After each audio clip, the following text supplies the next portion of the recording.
జీ5 ఉండగా మీ favourite TV shows ని మీరు అస్సలు మిస్ అవ్వలేరు. Complete free. సాగర్ పెళ్లి ఏదో అలా జరిగిపోయింది, కానీ శిఖర పెళ్లి అలా కాదులే. ఎవరి అంచనాలకు తగ్గకుండా చాలా గ్రాండ్ గా చేయబోతున్నాను. నువ్వే చూస్తావు కదా. తప్పకుండా సువర్ణ. సరేనే, ఇక నేను బయలుదేరుతాను. మరి మళ్ళీ లేట్ అయితే మీ పుట్టింటికి గాని వెళ్ళొచ్చావా ఏంటని మా అత్తయ్య అడుగుతారు. సరే శిఖర, మళ్ళీ నీ పెళ్ళికొస్తాను. ఉంటాను మరి. అలాగే ఆంటీ. సరే ప్రసన్న, బాయ్.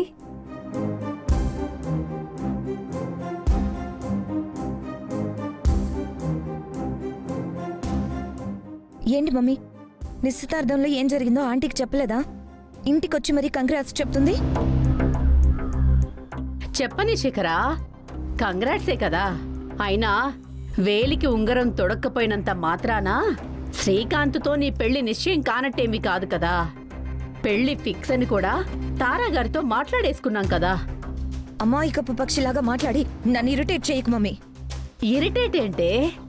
నోటితో అనేసుకున్నాము, కళ్ళతో సైగ చేసుకున్నాము అంటే కాదు ఈ పెళ్లి ఫిక్స్ అవ్వడం అంటే. గ్రాండ్ గా ఫంక్షన్ అంటూ అన్ని ఏర్పాట్లు చేసుకొని 2 సార్లు ఆగిపోయింది ఈ నిశ్చితార్థం. అలాంటిది ఊరికే అనేసుకున్నాము అంటే ఆ పెళ్లికి గ్యారంటీ ఏంటి? చూడు మమ్మీ, నా మెడలో తాళిపడి శ్రీకాంత్తో నా ఫస్ట్ నైట్ అయ్యేంత వరకు కూడా నేను గ్యారంటీగా ఫీల్ అవ్వను. తారాగారు హోప్ ఇచ్చారని మనం ఆనందపడచ్చు, కానీ తగిలిన షాక్లో హోప్ని లూజ్ అయి హ్యాపీగా ఉండలేకపోతున్నాం. సో పట్టపగలు పిచ్చి కలలు కండం మానేసి కలల్ని సాకారం చేసుకునే పంచుడు. శిఖరా, షాక్ నీకేనా? నాకు కూడా తగిలినట్టే కదే. నీకెంత పట్టుదలుందో. తల్లిగా నేనంతకు మించి పట్టుదలతో ఉన్నానే పిచ్చిదానా. ముహూర్తాల గురించి పంతులు గారితో మాట్లాడాలని ఆయన కాల్ చేసే టైంలోని ఆ ప్రసూన ఇంటికొచ్చింది. అది వెళ్ళిపోయాక మాట్లాడదామనే వెయిట్ చేస్తున్నాను.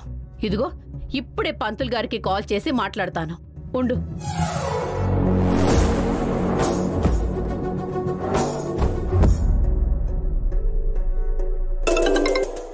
చెప్పండమ్మా. పంతులు గారు నమస్కారం అండి. నేను సువర్ణను మాట్లాడుతున్నాను. చెప్పండమ్మా. అమ్మాయి పెళ్లి ముహూర్తం గురించి మీతో మాట్లాడాలండి. ఒకసారి అమ్మాయి అబ్బాయి జాతకాలు చూసి చెప్తారని ఫోన్ చేశాను. తప్పకుండానమ్మా, జాతకాలు తీసుకొస్తే చూసి చెప్తాను. అలాగే పంతులు గారు, గుళ్ళోనే ఉన్నారు కదా? అవునమ్మా, పెళ్లి జరిపిస్తున్నాను. రండి, ఇక్కడే ఉన్నాను. సరే.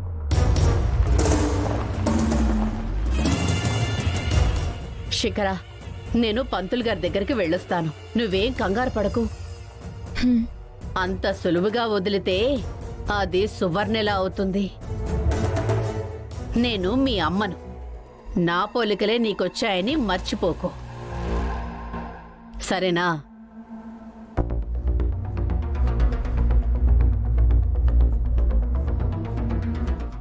ఐ నో మమ్మీ, నాకు నీ మీద కాన్ఫిడెన్స్ ఉన్నా టైంని నమ్మను. అది ఎవరినైనా మోసం చేస్తుంది.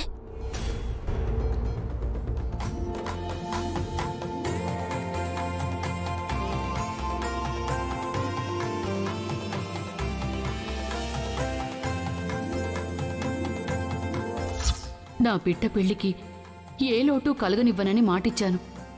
నా మాట ఈ ప్రాణం వేరు కాదయ్యా. మాట తప్పితే నా ప్రాణం పోయినట్టే సేటుగారు. దయచూపండి సేటుగారు. నా బంగారు తల్లిని కూడా నేను ఎప్పుడు పెళ్లి కూతుర్ని చేస్తానా అని మనసెంత ఆత్రంగా ఉందో.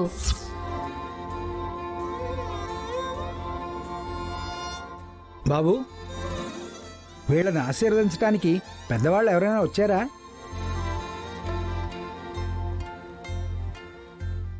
పంతులు గారు, ఈ పెళ్లికి ఇంకా పెద్దవాళ్ళ ఆశీర్వాదం లభించలేదు. మీరు కానివ్వండి. అలాగే నాయన. తదేవ లగ్నం సుదినం తదేవ, తారాబలం చంద్రబలం తదేవ, విద్యాబలం దైవబలం తదేవ. ఈ సమయంలో అమ్మ నాన్న ఇక్కడ ఉండుంటే ఎంత బాగుండేది. కానీ అమ్మ ఇలా చూస్తే తట్టుకోవడం తన వల్ల కాదు. అందుకే ఇలా చేయక తప్పట్లేదు.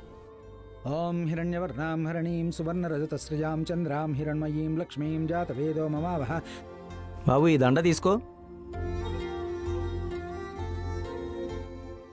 అమ్మా నువ్వు కూడా.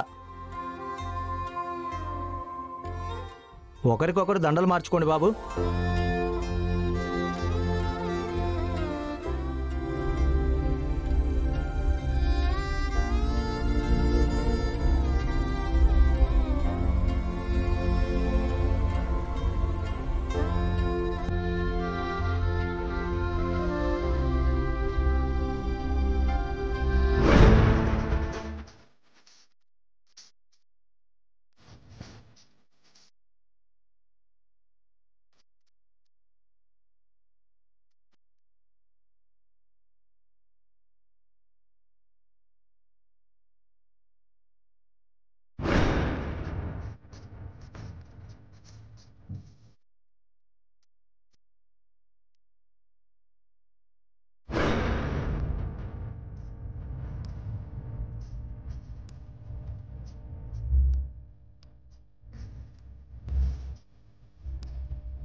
నమస్కారం. నమస్కారం పంతులు గారు.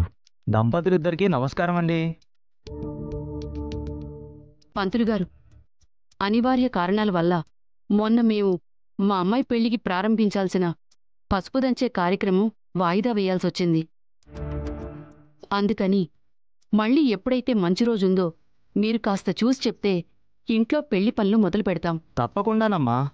కాకపోతే ప్రస్తుతం గుళ్ళో ఒక పెళ్లి జరిపించే కార్యక్రమంలో ఉన్నాను. అమ్మాయి అబ్బాయి వివరాలు రాసిస్తే చూసి మీకు మళ్ళీ కబురు పెడతాను. ఏమండి?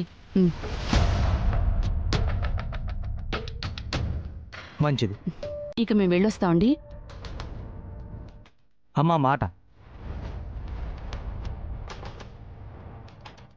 చెప్పండి పంతులు గారు. గుడిలో ఒక ప్రేమ వివాహం జరుగుతుందమ్మా. పెద్దవాళ్ళు లేక వెలితిగా ఉందమ్మా.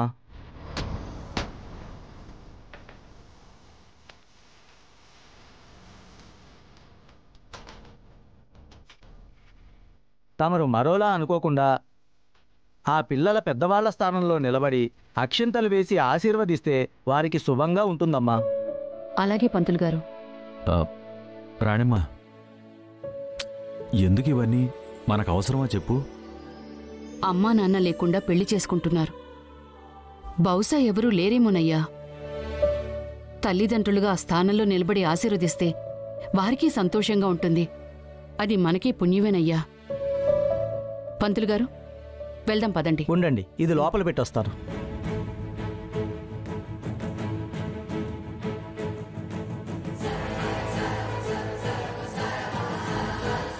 వెళ్దాం పదండి.